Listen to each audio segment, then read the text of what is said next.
Me acompaña Adolfo Herrera.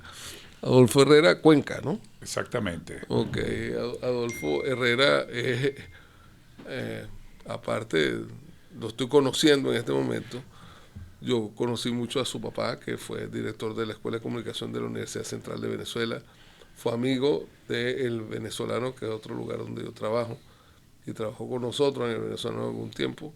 Su mamá, Gloria Cuenca, es una de las grandes periodistas de Venezuela, una gran profesora de ética del periodismo, era que ella daba ella, una Sí, cosa.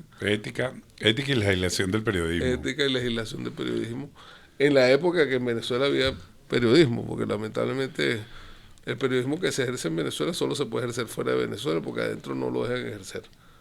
Eso y es una tristeza, porque los países sin periodismo lamentablemente fenecen ante los atropellos, porque sin periodismo no hay manera de que la gente sepa qué es lo que le duele o cómo le duele. El periodismo de alguna manera es como un estetoscopio de un médico, y Así si es. el estetoscopio no funciona, el médico no va a saber nunca si tú tienes los pulmones obstruidos, si tienes un problema de cálculos renales o un problema de digestión. Entonces simplemente te puedes morir, así de sencillo, y es lo que a nosotros nos está pasando en una sociedad más o menos necrosada, porque no sabe qué ocurre a su lado, qué le pasa al vecino, qué le pasa al otro. Y bueno, claro, no es el caso de Adolfo, que está aquí en Estados Unidos por una visa de talento y una residencia de talento, no una visa de talento, que es baterista y percusionista y músico, y además periodista, como su papá y su mamá. eh, Tiene otro recorrido, pero conociendo la casa de donde viene y viendo las cosas que hace, a mí se me ocurre que tengo que hablar de lo que es su experiencia en esta ciudad y en esta cultura. Claro. Porque yo soy de los que cree que esta ciudad tiene una cultura muy particular. Sí, cómo no. Esta es una ciudad muy aluvional, yo la llamo yo así. Tiene como capas y capas Y y capas. capas. Sí. Tú tienes, Y no necesariamente se conectan entre ellas, que muchas cosas, a veces la gente no lo capta, no no lo, se da cuenta, la gente cree que Miami es una ciudad unificada y resulta que Miami es el conjunto de varias ciudades que, que, que la gente llama Miami, pero que no son. Y luego esas capas, hay puntos de conexión entre esas capas, pero hay puntos donde no se conectan nada. exactamente. Y hay puntos donde inclusive se tienen molestias, las capas entre sí. Es verdad también. Entonces tú sientes que los que llegaron en una primera ola de un grupo de nacionales, Aquí lo tengo, estoy perfecto. no se hablan con la tercera capa o la cuarta capa, pero en todo caso vienen como oleadas, pues, y es el Sobre caso. todo en el caso de los venezolanos, somos al menos tres capas.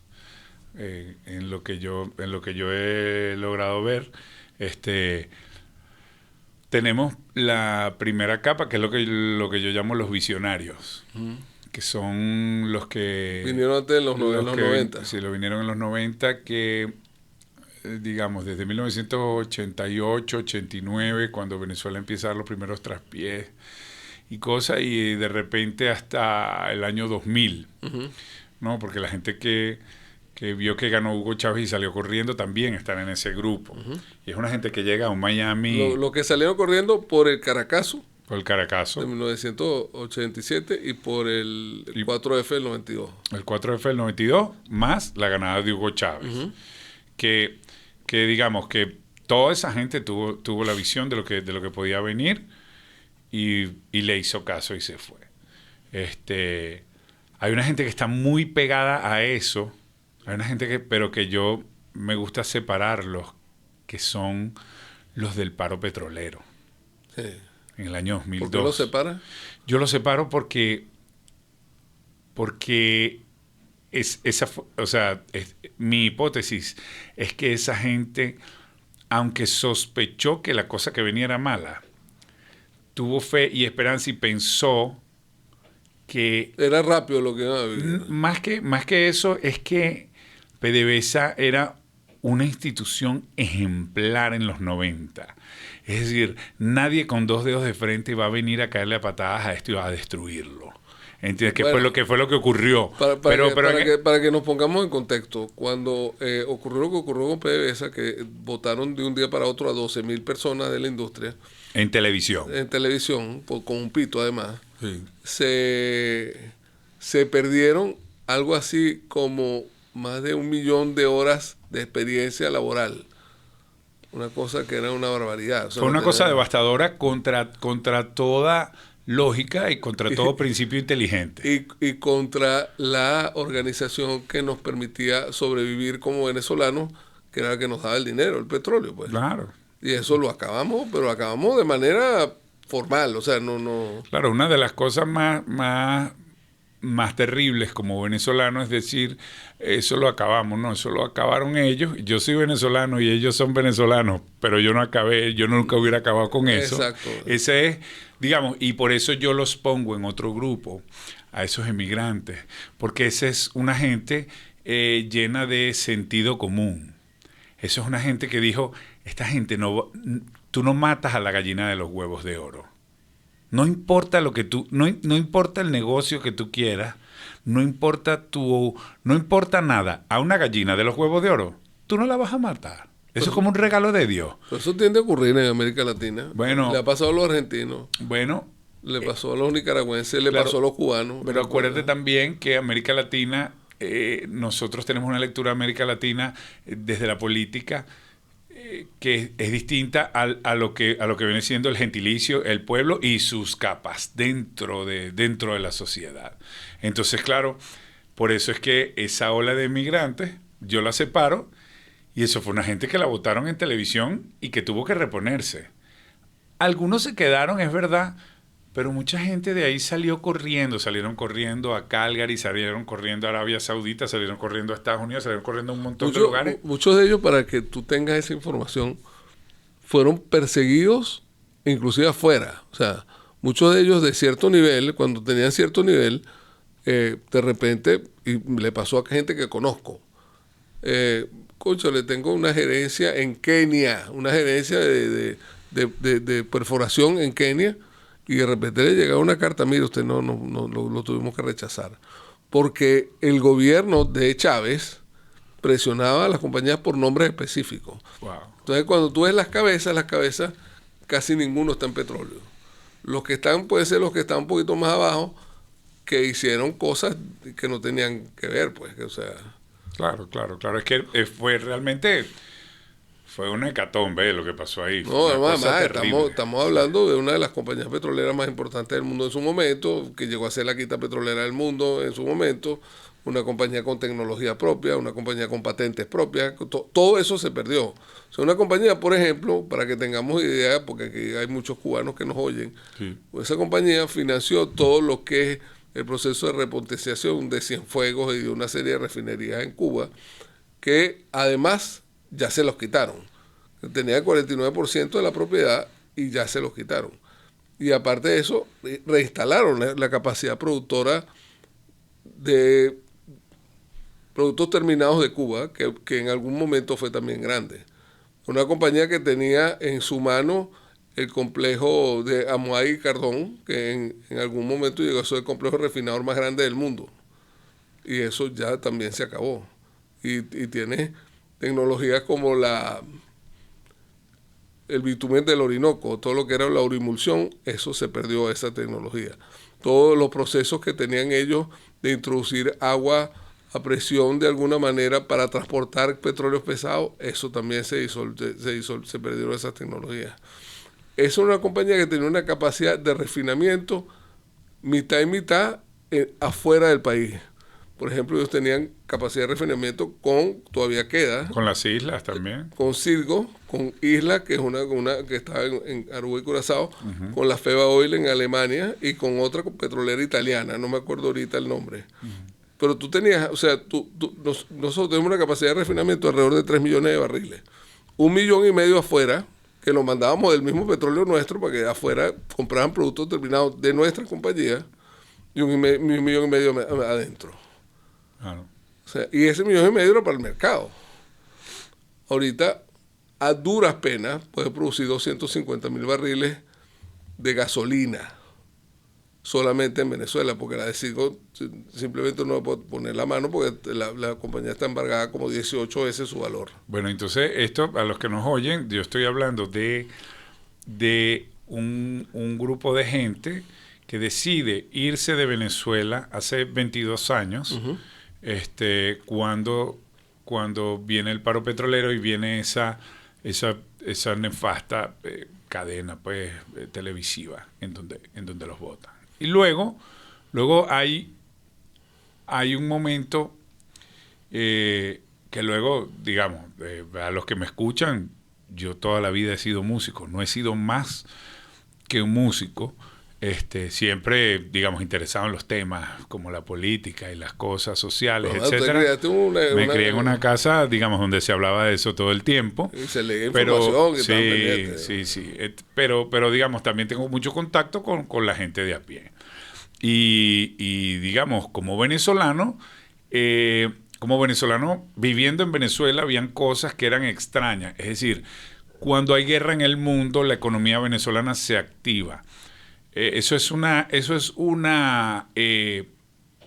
diferencia loquísima, por ejemplo, con las maneras de activar la economía que tiene Estados Unidos. Estados Unidos activa su economía, por supuesto, con la guerra, pero también activa su economía con las fiestas, activa su economía con el Super Bowl, con tecnología, con patrones de consumo, incluso con los desastres naturales, ¿entiendes? Se activa la economía en la temporada de huracanes en Miami. Con creación de patentes. Hay una serie de cosas que activan la economía. En Venezuela la economía se activa en los 90 porque está Afganistán y después viene la guerra del Golfo y esos primeros 10 años de los años 2000 que fueron candela, y eso puso el barril de petróleo nosotros decimos que es a 100, pero realmente hubo precios que estuvieron más arriba de 100, digamos, hasta un 20-30% por encima de 100 en algunos momentos, que es el pico. Eso hizo que entrara una cantidad de dinero a Venezuela monstruosa, y que cuando la cantidad de dinero que entra es monstruosa, tú puedes tapar las fallas administrativas. En el arca llena hasta el justo peca. Exactamente. Entonces, ¿qué es lo que pasa? Eso genera una sensación de bienestar en Venezuela, y yo asumo que de alguna manera somos víctimas de eso, porque genera esa sensación de bienestar, y esa sensación de bienestar la llamamos sensación hoy en día, pero aquel momento era real. Había más dinero para todos y la cosa funcionaba. ¿Qué es lo que sucede? Con estas dos primeras oleadas de gente que se va yendo, habemos algunas personas que decimos, bueno, yo creo que yo no me voy a ir nunca de Venezuela, porque al final yo logro hacer mi vida, digamos, de alguna forma. Y ¿cuándo saliste tú? En el 2016. Tú eres reciente. Entonces, claro, no, yo me voy a quedar en Venezuela. Yo sé que de repente el sistema está viciado, tiene algunos problemas, pero yo pertenezco, yo formo parte de esto, etcétera, etcétera. Yo tuve la dicha de participar en una obra de teatro llamada Papá 4, que hizo Miami New Drama, producida por Michelle Hausman y escrita por Juan Zucchi. Y yo en la obra decía una cosa, que es, todos los venezolanos que nos fuimos de Venezuela después del año 2014, somos personas que dijimos que no nos íbamos a ir nunca de Venezuela. En el año 2012 empiezan a pasar cosas terribles en Venezuela, el 2013 también, el 2014 ya fue... El 2014 fue como que esta gente empezó a quitarse la careta, ya no con respecto a lo que es el aparato productor interno a nivel macroeconómico de un país, sino que ya empieza a haber represión en las calles. Empieza a pasar cerraron todo. la frontera con Colombia y hubo la famosa éxodo de los colombianos que se venían de Venezuela porque tenían miedo de que los dejaran atrapados en Venezuela. Empezaron a pasar cosas que llamaron la atención de todos los que dijimos no nos vamos a ir de Venezuela. Y nos vamos allí, bueno, la salida entre el 2015 y el 2017 monstruosa. Yo creo que el 2017 vino el momento, creo que es el año 2017, cuando viene el momento de los estudiantes, donde parece que va a haber un cambio, y al fracasar ese movimiento estudiantil, digamos, desde el punto de vista de lograr los cambios que quieren, yo no creo que ese movimiento para nada es un fracaso. Yo lo considero como un statement de la sociedad civil venezolana, que de repente no tuvo los resultados esperados, pero que sin duda se estableció la bandera. Pues eso empieza a formar parte de nuestro acervo para generar presión política internacional. En el 2017 termina de salir un montón de gente y entonces empieza a aparecer el fenómeno de los caminantes en estos últimos, digamos, 7 años, que empieza a salir. Yo, por ejemplo, mi proceso de salida de Venezuela es un proceso, aunque siempre es traumático emigrar y siempre es doloroso, mi proceso es un proceso, digamos, legal de librito, en el que contratas a un abogado y le pagas y tienes dinero para pagarle al abogado. Todavía puedes cambiar dinero y pagarle al abogado. Porque una cosa es cuando uno habla, y en esto mis hermanos cubanos que me están oyendo van a entenderlo, porque una cosa es tener el dinero para pagar al abogado, y tú estás en Estados Unidos y tienes el dinero para pagar el abogado, y en Venezuela, antes de que Venezuela se arruinara, tú podías tener ese dinero para pagar el abogado. Hoy en día no lo tiene nadie. No existe. No existe, no hay manera. Cuando el sueldo de un profesor universitario ronda los $30 mensuales, no hay manera de que puedas pagar en aquel momento que costó $4,000 una visa. Y Estados Unidos, digamos, también sufre de inflación y más ahora en este momento. Entonces eso está allí. Y esa es otra... ¿Cómo fue ese proceso en tu familia? Porque tú tenías 2 profesores de élite. Yo tenía 2 profesores de élite. Mi papá muere en el año 2013. ¿Tu mamá vive todavía? Mi mamá vive todavía, vive en Venezuela, de hecho. Y mira, en mi familia, mi hermana también es una profesora de élite, Marianela Herrera de Franco, en el ámbito de la medicina. Entonces, en mi familia yo soy el único que decide que se tiene que ir. Wow. Que es una cosa que yo a veces le critico a la academia. La academia a veces se desconecta de la realidad. No es que se tiene que desconectar, porque si no, no es academia. Claro, empieza en la academia, está desconectada de la realidad. Empiezan un montón de preceptos teóricos que sí funcionan y que sí son verdad, pero que Hay unas carreras donde eso se nota mucho más que en otras. Claro. Yo hice hace poco un posgrado en seguridad y defensa. Y a mí me da risa porque todas las cosas que se estudian en un posgrado de seguridad y defensa, y creo que en todos los posgrados de seguridad y defensa, son como de la década del 70. O sea, máximo llegan a la caída del muro de Berlín. Pues. Y ahí se para. De ahí para abajo no... O sea, a mí me tocó la invasión rusa de Ucrania y verla casi que como un espectador. O sea, claro, prendieron un televisor y oímos unos tipos, dijeron una cosa, pero eso no es tema académico de nosotros. Nosotros estamos estudiando esto. Eso no está en el pensum. Eso no está en el pensum. Por eso, porque la academia se tiene que aislar, porque la academia tiene que producir un mecanismo de pensamiento. No te puede producir... cuando la realidad te atropella, el pensamiento ya no es pensamiento, es una cosa que te va avasallando. Bueno, eso que tú estás diciendo tiene mucho sentido y pudiera ser descrito entonces como lo que es el reflejo de supervivencia del ser humano. Claro, porque además, yo que vengo del periodismo, porque venía del periodismo, a mí me da dolor de cabeza. Bueno, ¿cómo podemos estar estudiando esto si aquí está pasando todo? Es que nosotros tenemos que ceñirnos para que ustedes aprendan a pensar lo que viene, porque no sabemos, que lo que nadie lo sabe. Entonces tenemos estos modelos para que tú lo estudies. Bueno, y en esa estructuración de los modelos tú tienes unas representaciones y también nuestros hermanos cubanos que nos están escuchando, más los venezolanos, cuando decían, Venezuela no es una isla, esto no va a pasar, aquello no va a pasar, etcétera, ese montón de diferencias, ¿no? Y yo en la casa tuve muchos problemas porque yo le decía, es que están empeñados en ver las diferencias y no las semejanzas. Sí.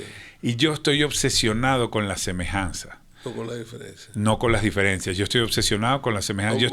Vamos un momentico a compromisos de medio término aquí. Muchas gracias a Tomás y Belice González, Urban Domos Construction, pues nos ayudan con la casa que queremos, donde queremos vivir y la empresa donde queremos trabajar.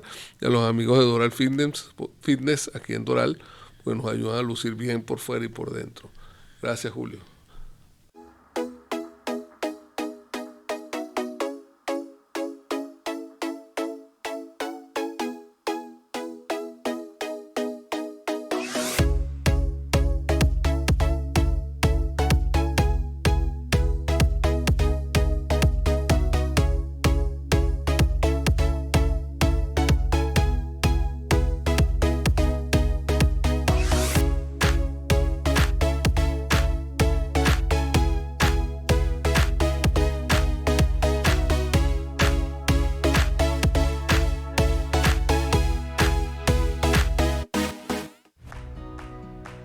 ¿Estás buscando una educación de calidad que se adapte a tu vida ocupada? Entonces no busques más. Must University es tu respuesta. Aquí te ofrecemos una amplia gama de programas 100% en línea y en español diseñados para encajar en tu horario.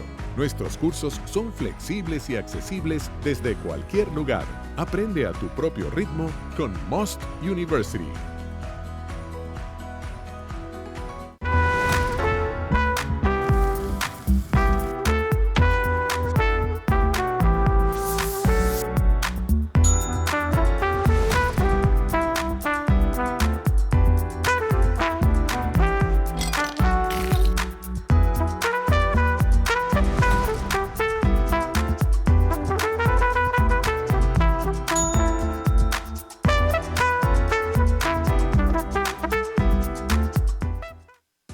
Cuando ocurra algún daño a tu propiedad por huracanes, mold, leaks o fuego y te nieguen un reclamo o no te den una justa compensación, incluso si no quieres agotarte iniciando un reclamo con tu seguro, llama a Di Natale Law Firm, que cuenta con profesionales de gran capacidad y años de trayectoria. Di Natale Law Firm puede darte la seguridad de que recibirás la justa compensación que mereces. No dudes en acudir a Di Natale Law Firm. Con Ariana vas seguro.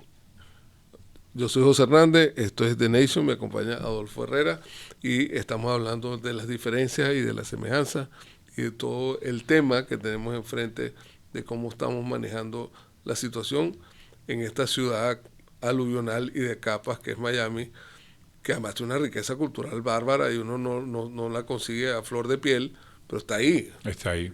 Además porque tiene a todo el gentilicio. Por aquí me escriben en Instagram, es verdad, en Colombia, en el Cauquetal, la música llanera es idéntica. Nosotros compartimos la música llanera con Colombia. El mismo llano. Y es exactamente igual, es el mismo llano, es arpa, cuatro y maraca. Los llaneros son los llaneros, que pueden ser venezolanos o colombianos, pero son primeramente llaneros. Entonces es como... Tienen los mismos cantantes, claro, la gente lo entiende. Exactamente. Entonces eso está allí y a veces nos enfocamos tanto en las diferencias que perdemos de vista el desarrollo de las cosas. Y me parece que en la familia mía, a mí me pasó eso, pues. Y entonces cuando yo me vine, mi mamá carga ese estigma, pues.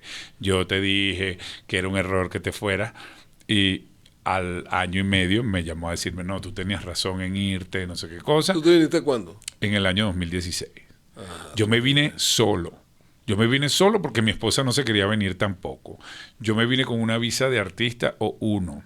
Pudiera haberme venido con la residencia directo, pero era una discusión tan incómoda con todas las personas de mi familia que yo decidí, me voy a sacar la visa, que además es de no inmigrante y es de artista, para ir a probar. Y mi esposa me dijo, tú te vas para allá y pruebas, me avisas si me tengo que ir. Y la llamé y le dije, bueno, yo creo que te tienes que venir. Ahora, te voy a decir una cosa. Yo salgo en julio del año 2016. Yo vivía en Los Palos Grandes, en Caracas, que es una zona de clase media, media alta, sí, si acaso. Clase media medianamente acomodada. Sí, profesionales de alto nivel, allí. Y te voy a decir una cosa. Para el momento en que llega el 24 de diciembre, es decir, julio a diciembre, que llega mi familia, ya había gente pasando hambre, ya faltaba la comida en los anaqueles, ya había gente haciendo sus necesidades en la calle, ya había gente comiendo de la basura, ya había gente esperando en la basura de nuestro edificio que tú pusieras tus desperdicios para ellos escarbar y comer de ahí.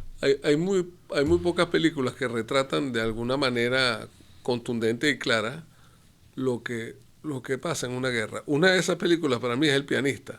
Una película, no me acuerdo ahorita quién es el autor, pero el actor gana el Oscar por su actuación en la película. Sí, claro. Y en esa película, que es Polanski el autor, el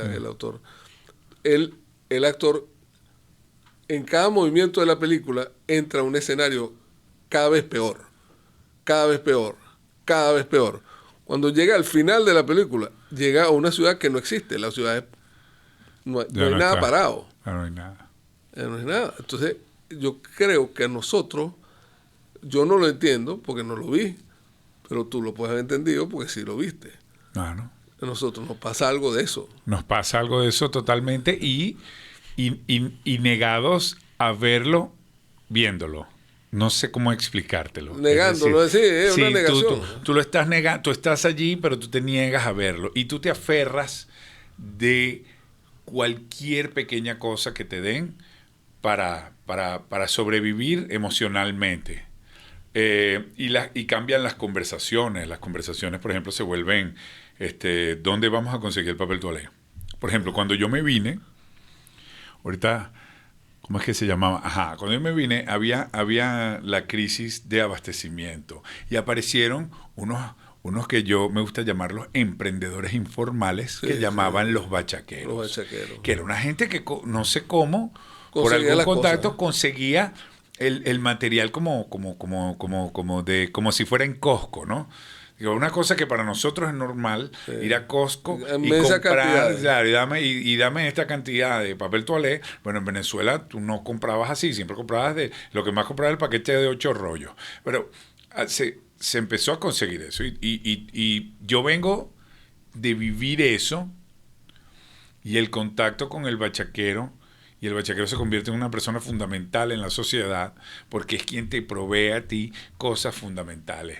Y empiezan a aparecer, mi esposa que trabajó en Movistar, empezaban a tener más contactos. Entonces en mi casa, la de Adolfo Herrera Cuenca, prácticamente no faltó nada. ¿Por qué? Porque yo, mi esposa, hacíamos malabarismo para que no faltara nada.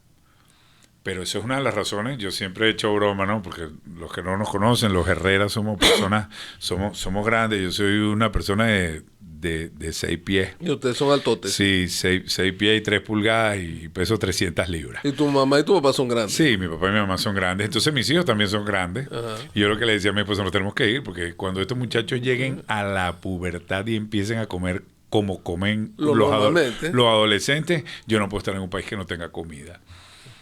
Y así es, acaban de cumplir 14 y 15, bueno, aquellos son como una Lima nueva. Pero estamos aquí en Miami, gracias a Dios, a salvo, y bajo la protección de los Estados Unidos. Y ahora, háblame de la música. ¿Cómo llegaste tú al QX Center, por ejemplo? ¿Y cómo es el próximo proyecto tuyo? Ok. En la música, yo primero conozco el QX Center, apenas llegué a través de José Luis de la Paz y Niurka Márquez. Yo soy todavía el percusionista, digamos, titular del ensamble de José Luis de la Paz y allí hicimos varios trabajos. Y ahí es donde me entero que existe el Quebec Memorial Center como una institución afiliada al Miami-Dade College. Que antes era de la ciudad, el Quebec era de la ciudad. Ok.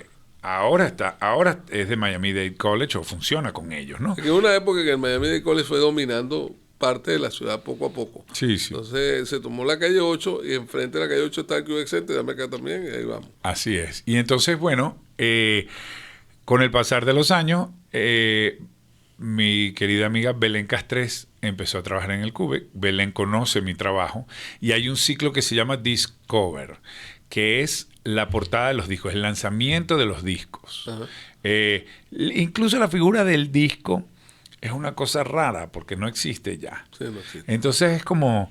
Pero Taylor Swift hace álbumes. Claro, no, bueno, los álbumes están de manera digital y por supuesto que hay algo... No sé si Bad Bunny hace algo. Claro, hay algo, sí, Bad Bunny tiene álbumes completos en las plataformas. Pero la cosa es que este concierto lo hicimos para enseñarle a la gente el empaque del álbum, porque ahora que la música, digamos, predominantemente es digital, yo quería darle un regalo a la audiencia. Visual. Sí, y táctil. Algo que la gente pueda agarrar, que la gente pueda tocar. Una cosa que la gente no se da cuenta es que nosotros venimos de una época en la que la música era mecánica. Eran aparatos. Sí. Entonces tú tenías un disco de música. La música la contenía el disco de vinilo, que los muchachos jóvenes ahora lo conocen. Pero, por ejemplo, era... No, y lo tenía a veces como una exquisitez. Ahora. Pero antes no. Por eso nosotros... había una cosa que se llamaba la Orquesta Picó y su cantante Aguja. ¿Entiendes? Que era una cosa que el turntable y la aguja del plato que raya en el vinilo y produce el sonido. Y nosotros tuvimos la música en cassettes también. Sí. Y después vino la revolución de la grabación digital que se imprimía en el compact disc. De manera que cuando tú ibas a escuchar música, tú tenías que agarrar el objeto que contenía la música y colocarlo en un aparato para que eso sucediera. Eso ya no pasa hoy en día. Hoy en día tú tienes un teléfono, te vas a una aplicación y estás escuchando música. Y si quieres ver video, es lo mismo. Antes la película era solamente en el cine. Un invento revolucionario se llamaba VHS y Betamax. Entonces podías ver la película en tu casa. Los televisores, el televisor más grande era de 19 pulgadas. Entonces, claro, eso lo vi yo creciendo de niño y me ha tocado ver que se extingue. Yo quería regalarle al público una experiencia táctil, una experiencia de la vida real, no del mundo digital. Y eso fue lo que hicimos este pasado 1 de junio en el Quebec. Yo, de la mano de Beatriz Carreño, Beatriz diseñó una visión que yo tuve sobre una caja de cartas. Yo quería que fueran como unas cartas del tarot que representaba cada tema que visitaba mi disco. Yo le conté eso a Beatriz en una entrevista que ella me hizo y Beatriz, que es una genio, me devolvió no solamente la caja, sino un arte para cada uno de los temas y en las cartas que van a ver está puesto pues la letra de los poemas, ¿no? Irrepetible. No el concierto, sino el disco. Es un disco de música improvisada. Yo vengo del jazz. El free jazz viene como movimiento a romper con todas las estructuras. Claro. Yo no quería eso en mi disco. Yo quería que fuera la música que fluía a través de cada uno de los canales que son los músicos. Y quería que se inspirara en algo. Y por ello escogí 10 temas. Esos temas son la luz, la muerte, Dios en la naturaleza, el humano, la soledad, la incertidumbre, el amor. Entonces, ¿qué quiero? Quiero que inspirado en ese tema, improvises lo que quieras, ¿verdad? Te invito a mi disco. Claro. Y para no hacértelo tan difícil y entrar como en este modo, digamos, meditativo e introspectivo en la música, entonces se elaboraron textos de estos temas. Entonces cada tema tiene un texto. La luz lo escribió César Miguel Rondón, Caracas lo escribí yo mismo, la muerte la escribió Douglas Gómez, la soledad Héctor Palma, el amor lo escribió Leonardo Padrón, la incertidumbre la escribió Guillermo Carrasco, la belleza la escribió Rafael Velázquez, Dios en la naturaleza le dije al padre Galdos, que en paz descanse, que me hiciera el texto. El humanum lo escribió mi mamá y me falta uno. Que Mi mamá es Gloria Cuenca. Mi mamá es Gloria Cuenca. Me falta un tema que se me está escapando, pero ese también. Pero tú hiciste todo eso. Muerte con Douglas Gómez. Tú hiciste todo eso para una obra de teatro y quedó grabado en algún lado. O sea, yo hice esto para un disco. En el proceso de hacer el disco decidimos registrarlo en video, y si ustedes se meten en YouTube van a poder ver los videos de hace algunos años ya tocando y haciendo esta música que hoy pueden escuchar en las plataformas. ¿Ok? ¿Qué fue lo que hice este sábado que pasó? Generé un espectáculo basado en la historia de los temas y el disco, con música que ya no es improvisada, sino música compuesta por mí. Y ustedes van a presentar ahora una de César Miguel. Nosotros, aparte, que no tiene nada que ver con Irrepetible, aparte, yo formo parte del staff de En la vida hay amores, que está escrita por César Miguel Rondón. La historia, digamos, la cuentan los boleros. César organizó la historia a través de la letra de los boleros y canta Elena Burke y Rafael El Pollo Brito, y vamos a estar en el Colony Theater estas 3 semanas que vienen. Y, ok, además de esto, ¿tú sientes que Miami te ha dado la posibilidad de creativa que tú necesitas como creador? Yo siento que no hay ninguna ciudad y no hay ningún espacio que te dé eso. Eso te lo tienes que dar tú mismo. Okay. Yo siento que yo no he estado nunca en un lugar donde yo no sienta... puedas crear. Sí, donde no solamente donde no pueda crear, sino donde sea fácil crear. Crear no es es fácil. decir, sí, esta cosa que tú sientes que esto te da la oportunidad. No, pero Caracas tampoco. Claro, es verdad que hay una dinámica en algunas ciudades que te emociona, que te hace vibrar, como lo fue Caracas en su época, como lo fue Nueva York por mucho tiempo. Y entonces tú cuando estaba en Viena, tú a veces te sientes inspirado por lo que te rodea. En este caso, Miami es una ciudad donde uno tiene que buscar conscientemente la inspiración. Pero también a veces me pregunto, bueno, pero es que tenemos que buscar conscientemente la inspiración, porque después de la pela migratoria que me metí, no es que lo primero que me provoca escribir es una canción de amor. Claro. ¿Entiendes? O sea, yo lo que yo siempre le digo a la gente, ¿tú crees que yo vine aquí a revolucionar el mundo cultural de Miami y de los Estados Unidos? No. Yo vine aquí porque no me quedó otra que irme de Venezuela. A mí no me quedó otra que irme de Venezuela. Y es por eso que ¿cómo se llama? Que estoy aquí en Estados Unidos. Y por eso lo llamo exilio también. Ahora, ¿voy a volver a Venezuela? Yo creo que no. Yo creo que ya no. De vacaciones, claro, por supuesto. ¿A quién no le va a gustar ir para Venezuela? Como es una arepa pelada por ahí. Exactamente. ¿Me entiendes? Pero claro que sí. Pero bueno, nosotros que nos tocó irnos y ya está. Y eso es así. Mis hijos están aquí, entraron al bachillerato, que es el high school. No tengo nada que hacer, ya yo estoy aquí metido. ¿Y están aquí en Doral o están en otro lado? Yo estoy en Kendall. En Kendall. ¿En qué Yo parte? vivo en Kendall, en North Kendall Drive. North Kendall Drive. Sí, lo que llaman West Kendall. O sea, Sí, ¿a ti te sí. toca cuál colegio? A mí me tocan varios colegios, pero mis hijos estudian en el Coral Reef. Coral Reef. Sí. Ah, claro, y es en un el magnet. Howard y en el Howard D. Macmillan. Sí. Coral Reef es un magnet. Sí, yo lo Mis busco. hijos estudiaron en el Killian High School. Ah, Killian es famosísimo, sí, bueno, sí. tradicional. Sí. No, es que ¿Cuánto tiempo tienes tú aquí? muchos años. ¿Te viniste en qué Yo época? me vine como diplomático en el 94 Ajá. y como inmigrante en el 2000. Ah, Yo regresé al servicio interno y cuando vi lo que estaba, dice, vámonos. visionario. Visionario. Claro, tú lo viste de cerca, y que te convirtieras en un visionario puede haber sido un proceso menos teórico. Pero yo tengo un amigo que trabajaba en una consultora legal para PDVSA, y también es una historia así breve como la tuya.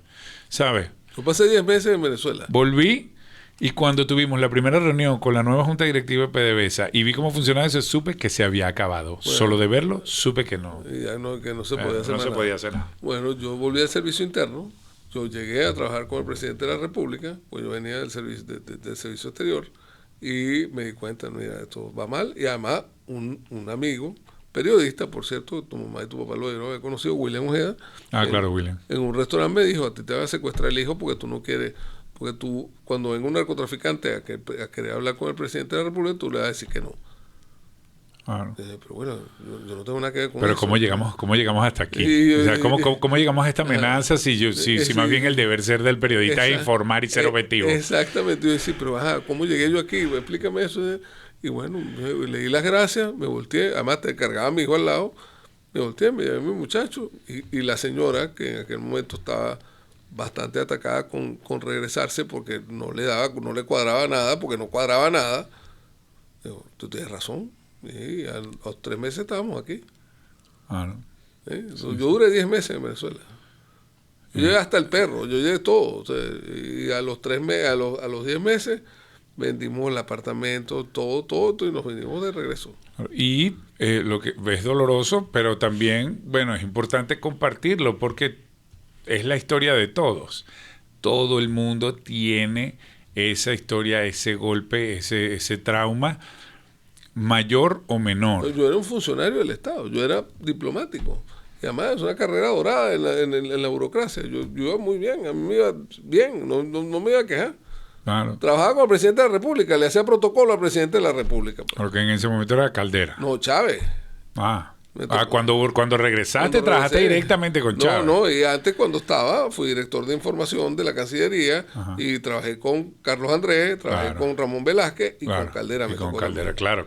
Entonces, claro, Claro, el diplomático de carrera, pues, que está ahí para servir al presidente que esté. Y yo venía de una historia que era absolutamente distinta a lo que fue después. Me tocaron cosas, por ejemplo, como el deslave de Vargas, el manejo de la información con el deslave de Vargas y todas las tragedias que están en eso. Claro, ahora es muy fácil verlo claro ahora para mí, pero en aquel momento no. ¿Cómo le vas a rechazar la ayuda a los Estados Unidos de América? ¿Cómo le vas a rechazar la ayuda a los Estados Unidos de América? No solo rechazar la ayuda. Con el deslave de Vargas, que para la gente que nos está escuchando y no es venezolana y no sabe, fue la vaguada del lodo, hubo lluvias muy fuertes en el litoral central venezolano. Acabó con ciudades enteras. Y acabó con ciudades enteras que estaban frente a la cordillera central. Es decir, la montaña como que se derritió y se volvió lodo y tapó todo La cifra de muertos no se sabe si está entre los 100.000 y los 20.000 muertos. Es una cosa que no tiene ningún sentido. Parece que fue una guerra medieval la que pasó. Claro, fue una cosa terrible. Y este señor no es que le rechazó la ayuda, devolvió un barco. Un barco que ya estaba cerca. Barco completo. Wow. Y la Infantería Marina de los Estados Unidos llegó a instalar una planta de procesamiento de agua que estuvo trabajando, creo que algo así como 20 años seguidos. Hasta que ellos lograron retirarse porque no había manera de darle agua a ese sector. Claro. Entonces, o sea, esas son las cosas que uno ve y que uno no entiende cómo pasan, pero pasaban. Y además yo me di cuenta del otro lado de la moneda. Yo me di cuenta cómo Chávez generaba ese tipo de adoración que ahora se ve como normal en algunos líderes políticos. Él generaba esas cosas y yo lo viví. Claro, a punta de carisma y seducción. Exacto, carisma y seducción, pero tú dices, ¿de dónde? Que ahora tú ves ese producto, es una cosa que antes no existía. O sea, tú tenías un político, era un tipo con cierta información, cierta capacidad, que no trataba de hacer eso. Ahora es exactamente lo contrario. Claro, ahora es un seductor que quiere agarrar el voto. Exacto, quiere engancharte. Es como la política pasó a ser un ejercicio casi que de estafa. Tú vas a robar el corazón. Claro. Es una cosa extraña y yo viví ese proceso. En Venezuela. Con ese personaje. No. Que además yo nunca estuve con él, de hecho lo combatí, porque yo trabajaba en el Ministerio de la Defensa en el momento que ocurrieron los hechos, y lo combatí con fuerza, no más o menos, me condecoraron y todo por eso. Pero después me tocó trabajar con él porque ganó unas elecciones, el proceso democrático, y era lo normal. Claro, bueno, de eso se trata la democracia, ¿no? De aceptar y vivir bajo el mismo techo con las diferencias. Cuando nosotros decidimos, sí, nos vamos al servicio interno, El cálculo era sencillo. Yo salí de un país que vivió el 27 de febrero, yo salí de un país que vivió los golpes de Estado, que fueron 2, no fue 1 nada más, y yo salí de un país que pasó por 5 presidentes en casi 3 meses. Yo, no puede ser peor, era peor. Claro. Era peor e iba para peor. Claro que ahí es donde está la cosa, que por eso que yo lo llamo los visionarios, porque es que bueno, no había manera de darse cuenta los que no lo quisimos ver. Nosotros que siempre estuvimos esperanzados, no lo quisimos ver, pues hay un momento así. Y por eso hay gente que pregunta, mira, ¿y tú? Bueno, mira, si yo no estoy ahí fue porque yo, ¿sabes? En mi vida ya no lo vi más. No, ese alumno no está más ahí. Pues. Y ese es un dolor, ese es el dolor que tiene un inmigrante, que tenemos los inmigrantes. Claro, pues. claro. Además que vivimos una realidad demasiado cruda, demasiado fuerte, y uno no lo entiende. Y es muy difícil de explicar, y es muy difícil de aceptar. Y por eso también, cuando tú vas a productos de consumo masivo, no es que no vean telenovelas, hay 10 millones de telenovelas, no hay ninguna telenovela de inmigración. Y todos migramos. Sobre todo la telenovela en español. Claro. Y no hay novela de inmigración, ¿por qué? Porque no les gusta, porque es un producto que es muy malo, les recuerda lo malo que vivieron. Claro, es verdad. Y cada vez que tiran una con los mejores actores del mundo, ¡pum!, se va para el suelo. Más en el mundo latino. Tú hablaste de la negación en alguno de los momentos de la entrevista. Sí, nosotros nos pasa. Claro, eso es así. Y ¿que hay algo más dramático en la inmigración? No. Es bien dramático, hay material bastante. Bastante. Pero nadie, no. Eso es muy feo. Sí. Es verdad. Y es muy feo. Es muy feo, pero es verdad. Sí, es verdad y es feo, pero es feo. O sea, no es, y como tú, yo salí por un aeropuerto, de un aeropuerto a un aeropuerto. Yo no tuve que hacer ni escala. Claro. Yo no pasé por el Darién, no crucé 14 fronteras que tiene que cruzar la gente ahora. 14 son, o sea, porque la gente dice, no, él entró 7 países. No, son 14 fronteras, porque cada país tiene 2 fronteras, tiene que pasarlas 2 veces. Cada frontera, como toda frontera, es un problema. Claro. Entonces, claro, la gente dice, pero bueno, ¿cómo hace? Hay organismos de crimen organizado transnacional y un montón de cosas que tienen contacto con el gobierno que ejerce el poder en Venezuela, con lo que ejerce el poder en Venezuela. Igual que en China, igual que en Irán, igual que en Rusia. Entonces, Corea del Norte. Entonces estamos a esos niveles. Entonces tú dices, pero bueno, ¿y entonces? Bueno, es terrible, pero es así. No tengo, digamos... y eso también forma parte del proceso migratorio.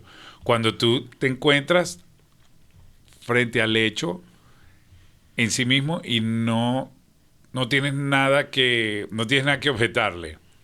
Cuando te ponen la realidad, cuando tú ya aceptas, ok, llegamos hasta aquí. ¿Eso qué quiere decir?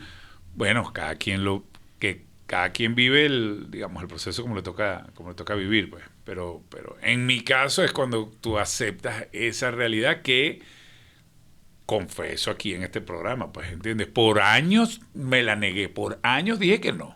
Sí, claro. Por años dije que no. Y ustedes eran militantes en el no. Militantes en el no, exactamente. Nosotros no nos vamos a ir de Venezuela.